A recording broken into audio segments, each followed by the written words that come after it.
phase voalohany zany efa vita tanteraka aloha hatreto. Dia ao anatin'le phase faharoa tsika. Ao anatin'le phase faharoa misy composant maromaro. Ny efa vita aloha hatreto zany a dia ny terre-plein 5 hectares. Dia efa vita tanteraka ihany koa ny Brise-Lames, dia vita tanteraka ihany koa ny JETEE B.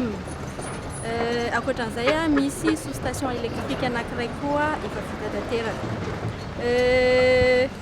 Manomboka izao zany zay efa ao anatin'le composant ankoatran'izay niteneniko teo zay a dia ty hitantsika ty zao a ny Quai C4 ty eto amin'ny Joint-Venture ty a efa ao an-dalam-pandehanana tsara mihitsy izy io a.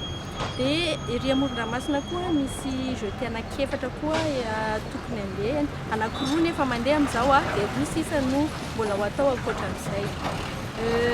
Ankoatran'izay a eo am-pandehanana koa ny fanamboarana ny terminal conteneur terre-plein 5 hectares manaraka.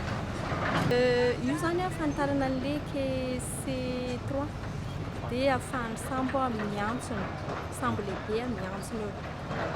Kasika ny mpiasa ato misy karazany tena hoe fiaviana maro zay ato a mitambatra samy mitondra ny fahaiza-manaony ahafahana manao an'ity porte ity.